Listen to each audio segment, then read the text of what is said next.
Okay, so the first thing I'm going to talk about is the aha moment for me, basically. When I stopped throwing a disc and I started slingshotting a disc. These pros, they don't use their arm. They do not use it. And it all made total sense in that moment, because how do you get a stiff arm to go 70 miles per hour? How do you do it on your own? It just doesn't work that way. They turn their arm into a noodle, into a whip. So if you're pulling and you're using your arm, if you're pulling at all, you're physically engaging your muscles to be able to do that. And when you pull, you're creating a board. You're supposed to create a whip.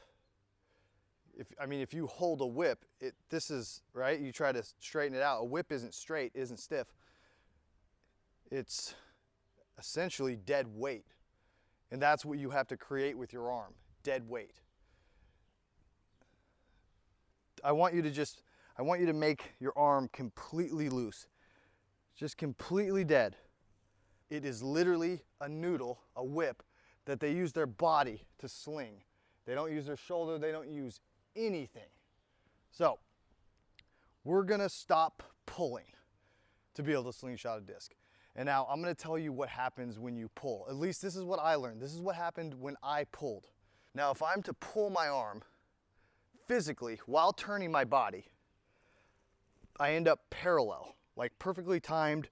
My hips, my arm, if you were to have a camera up here, it would look like an equal sign, basically.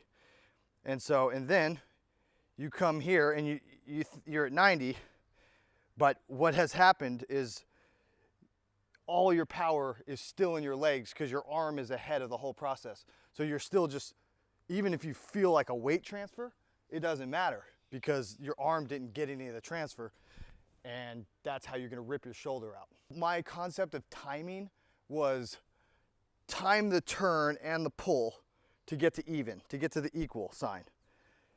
See, it's all timed at once. Boom. But once I turned my arm into a noodle and I was no longer allowed to use my arm coming back, that's when I first slingshotted the disc and gained 100 feet in one day. I went from 330 to 430 in one day. You're supposed to leave the arm. Super loose though, it's super loose, but I'm holding it, trying to make sure it stays out. The hips turn, the hips turn. That is the power pocket. I don't call it the power pocket though, I just call it the pocket, the slingshot pocket. I just think the word power is a misconception as well, because you're really not, when I think of power, I think of overthrowing the disc and flexing my muscles and being powerful. This is the slingshot pocket. You get to this spot so your body can slingshot the rest of your arm. Don't think power, think slingshot. Think loose, your body slings your arm out of there. So, if you're pulling, you're even. If you're lagging and doing this the right way, my hips are pointed that way while I'm still level. Had I pulled the disc, I would be here. So I'm just gonna quickly show you the pocket, the slingshot pocket, Paul McBeth here.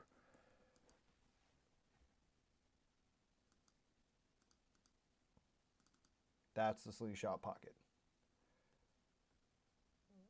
Like myself, a little more than 90 maybe. Disc lagged right behind. That, hips turning forward, hips turning forward. That's not the pocket, by the way. He's already slingshotting forward at this point. Heads forward a little bit. Now it's just an explosion.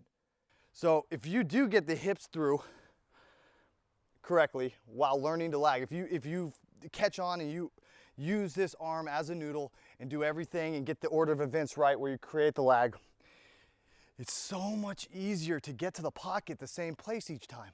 It is so much easier to do it this way.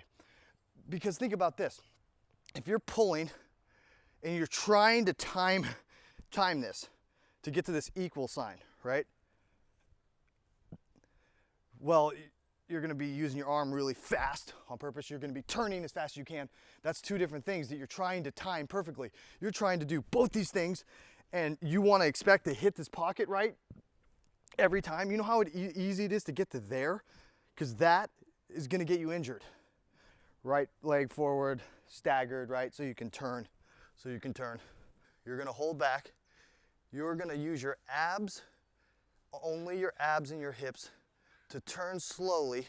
Watch my hips. I'm trying to keep my arm straight. I'm trying to keep it straight. I'm in the pocket. That's the pocket. And that's how I got there. My hips have came through to here. This is lagging behind. You ever see Kevin Jones at the T-pad?